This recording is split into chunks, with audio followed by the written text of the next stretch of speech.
மீண்டும் உங்களை நாம் சந்திப்பதிலே மிக்க மகிழ்ச்சி அடைகின்றோம். நான் இலங்கையில் இருந்து பதுளை போதனா வைத்தியசாலையில் இருந்து வைத்தியர் கிருஷாந்த் வேதநாயகம். ப்ரீமெச்சுவர் எஜாக்குலேஷன் அல்லது விந்து முந்துதலுக்குரிய விடயங்களை பற்றி பார்த்து கொண்டிருக்கின்றோம். இன்று ஒவ்வொரு நிலைமைகளிலும் இந்த ப்ரீமெச்சுவர் எஜாக்குலேஷன் என்று சொல்லப்படுகின்ற விந்து முந்துதலுக்குரிய கொடுக்கப்பட்ட வரவிலக்கணத்தை நாங்கள் பார்க்க வேண்டும். ஏனெனில் இதில் இருந்து எங்களுக்கு தெரியும் இன்னுமே, அதாவது இந்த மருத்துவத்திலே இதற்குரிய சரியான ஒரு கிளீன் கட் ஐடியா, இனிமே அதற்குரிய ஒரு சரியான வரவிலக்கணம் கொடுக்கப்படவில்லை. பல பேர் பல விடயங்களிலே எங்களுடன் கதைக்கின்ற போது சொல்லுகின்ற ஒரு பிரச்சனையாக இருக்கின்றது. என்றபடியினாலே தான் இன்று நான் இதை பற்றி சொல்ல விரும்புகிறேன்.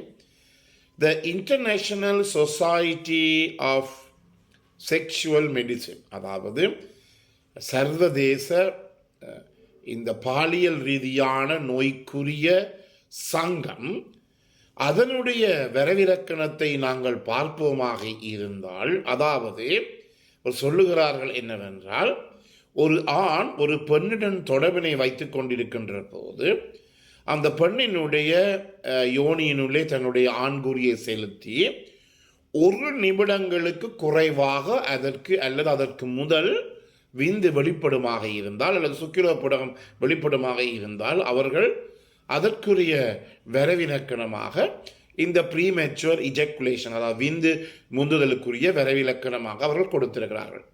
இனி அவர்களுடைய, அதாவது international society for sexual medicine என்ற ஒரு நிறுவனம் இதுதான் அந்த ப்ரீமெச்சுவர் இஜாக்குலேஷனுக்கு கொடுத்த ஒரு வரவிலக்கணமாக இருக்கின்றது. அதாவது உள்ளுக்குள்ளே செலுத்தி 1 நிமிடங்களுக்குள்ளாகவே விந்து முள்ளுகின்ற போது இந்த பிரச்சனை ஏற்படுவதாகவும், இது முக்கியமாக அந்த நபரிலே, அந்த ஆணிலே நெகட்டிவ் பர்சனல் கான்சிக்வன்ஸ் என்று சொல்லுவாங்க. அதாவது எதிர்மறையான, பாரதூரமான எதிர்மறையான விளைவுகளை இது ஏற்படுத்தும் என்று சொல்லியும் அவர்கள் இந்த வரவிலக்கணத்திலே கொடுத்திருக்கிறார்கள். இன்னொரு வரவிலக்கணம் கொடுக்கப்பட்டிருக்கின்றது எப்படி என்றால், அவர்கள் இந்த இடத்திலே நேரத்தை பற்றி கதைக்கவில்லை, ஆனால் இந்த இடத்திலே அவர்கள் சொல்லுகிறார்கள் பார்ட்னர் சாட்டிஸ்ஃபேக்ஷன்.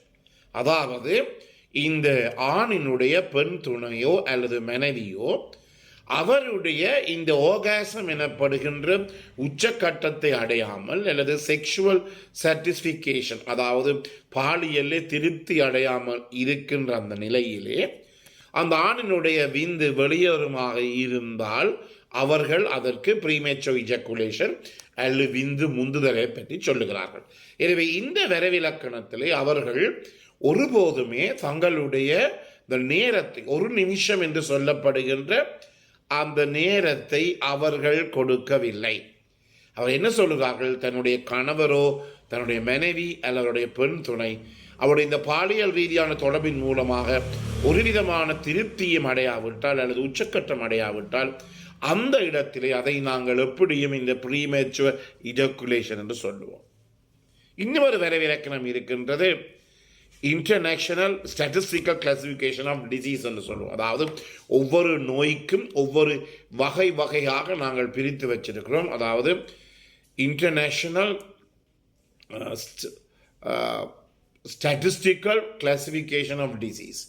எனவே இவர்கள் என்ன சொல்லுகிறார்கள் என்றால், இவர்களும் இந்த இடத்திலே அவர்கள் இந்த கூடுதலான அளவு அவர்கள் இந்த நிமிடங்களை அவர்கள் ஒதுக்கவில்லை. ஆனால் இந்த இடத்திலே அவர்கள் சொல்லுகின்ற வரவிலக்கணம் என்னவென்றால், பார்ட்னருடைய பாலியல் திருப்தி ஒரு புறம், அதே நேரத்தில் இது மிகவும் பாரதூரமான ஒரு நெகட்டிவ் சைக்காலஜிக்கல் கன்சிக்வன்ஸ் சொல்லுவோம், பாரதூரமான எதிர்மறையான விளைவுகளை ஏற்படுத்துமாக இருந்தால், உதாரணமாக சில நபர்கள் எங்களிடம் வந்து எப்போதுமே எதிர்மறையாகத்தான் கதைத்து கொண்டிருப்பார்கள்.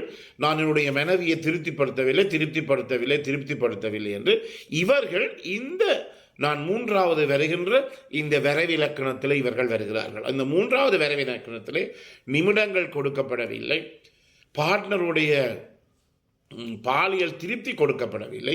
இந்த 3வது விளைவு என்ன கொடுக்கப்படுகிறது என்றால், முக்கியமாக அவர்களுக்கு ஒரு மனநிலையிலே அவர்கள் சரியான அளவு பாதிக்கப்படுகிறார்கள் என்று சொல்லி அது அவர்கள் கொடுக்கின்றார்கள். எனவே இதே மிக முக்கியமாக கவனித்துக் கொள்ள வேண்டும். ஏனென்றால் ஒவ்வொரு நிலைமைகளிலும் ஒவ்வொரு நிலைமையாக இருக்கிற விந்து மட்டும் வெளியேறினால் மட்டும் போதாது, அதில் ஏற்படுகின்ற இந்த பின்முறையான பாரதூரமான எதிர்மறையான விளைவுகளையும் அவர்களுக்கு கொடுக்கிறார்கள். அதே நேரத்திலேயே இந்த அமெரிக்காவிலே இருக்கின்ற அவர்கள், அதாவது international studies of sexual health in America, அவர்கள் ஒரு புதுவிதமான வரைவிலக்கணத்தை அவர்கள் கொடுக்கிறார்கள். என்னவென்றால், அவர்களும் இந்த நேரத்தை நிமிடங்களாகவோ அல்லது செகண்ட்களாக பிரிக்கவில்லை. அவர்கள் சொல்லுகிறார்கள் என்னவென்றால், ஒரு ஆண் ஒரு பெண்ணுடன் இருக்கின்ற போது அவர் அந்த தன்னுடைய ஆண் குறியை இந்த பெண்ணினுடைய யோனியினுள்ளே செலுத்தி உடனடியாக இம்மீடியட்லி அல்லது செலுத்திய பிற்பாடு உடனடியாகவே அந்த ஆண் ஒன்றையும் தீர்மானிப்பதற்கு முதல் விந்து வெளியேறுமாக இருந்தால் அவர்கள் என்னென்று சொல்லுகிறார்கள், அவர்கள் இந்த அமெரிக்கன் சொசைட்டி, அதாவது அமெரிக்காவை சேர்ந்து அங்கு இருக்கின்ற இந்த செக்ஷுவல் பாலியல் நோய்கள் அல்லது செக்ஷுவல் ஹெல்த்துக்கு பொறுப்பான அந்த சங்கம் இதைத்தான் செலுத்தி, அதாவது ejaculation that occurs immediately or even within seconds of penetration என்று சொல்லி அதை அவர்கள் விரைவிலக்கணமாக சொல்லியிருந்தார்கள். எனவே இன்று இதை நான் எடுத்துக்கொண்ட விடயம் என்னவென்றால், ஒவ்வொருவருக்கும் இந்த பிரச்சனை ஒவ்வொரு மாதிரி இருக்கிறது. சில பேருக்கு விரைவிலே விந்து வெளியேறுகிறது, சில பேருக்கு அதாவது விந்து வெளியேறின உடனே ஆண் கூறி தன்னுடைய விரைப்புத்தன்மை இறந்து விடுகிறது. சில பேருக்கு இருக்கிறார்கள் என்னவென்றால், கூடுதலாக இந்த அதாவது முதலிரவிலே அல்லது திருமணம் முடித்து மிகவும் குறுகிய காலங்கள் இருப்பவர்கள் என்ன நடைபெறும் என்றால், ஒரு பெண்ணினுடைய யோனியை பார்த்த உடனேயே அவர்களை அறியாமலே அந்த இடத்துல விந்து வெளியேறுகிற இவ்வாறு பல நிலைமைகளிலே இதை நாங்கள் பிரிக்கலாம். ஆனால் என்னென்று சொன்னாலும் என்ன முக்கியமானது, என்னை பொறுத்த மாட்டிலே நான் இந்த பலதரப்பட்ட வரவிலக்கணங்கள் எல்லாம் புத்தகங்களே கொடுக்கப்பட்டிருக்கின்றது. என்னை பொறுத்த மாட்டிலே ஒரு ஆண் அந்த பெண்ணை திருப்திப்படுத்த முடியாவிட்டால் அல்லது அந்த பெண்ணினுடைய இந்த ஆர்காசம் என்று சொல்லப்படுகின்ற இந்த உச்சக்கட்டம் வருவதற்கு முதல் அந்த ஆண் குறியினுடைய விரைப்புத்தன்மை இழக்கப்படுகிறது அல்லது அந்த ஆண் குறியில இருந்து விந்து வெளியிலே வருகிறது என்றால் அதை நாங்கள் இந்த ப்ரீமேச்சுர் இஜாக்குலேஷன் என்ற இந்த பகுதியினுள்ளே நாங்கள் சேர்த்துக்கொள்ள முடியும். எனவே இந்த நிகழ்ச்சி உங்களுக்கு பிடித்திருந்தால் இதை லைக் பண்ணலாம், ஷேர் பண்ணலாம், மற்றவர்களுக்கு அறிமுகப்படுத்துங்கள். அதே நேரத்தில் பெல் சைனை அமர்த்தி இதை நீங்கள் சப்ஸ்கிரைப் பண்ணலாம். மேலதிக விவரங்கள் தேவையாக இருந்தால் 0094 777 35 62 45 மூலம் தொடர்பு கொள்ள முடியும். பிறந்திருக்கின்ற நான் உங்கள் அனைவருக்கும் இனிய பொழுதாக அமைய அனைவருக்கும் பொதுவான இறைவனை வேண்டி விடைபெறுகிறேன். நன்றி, வணக்கம்.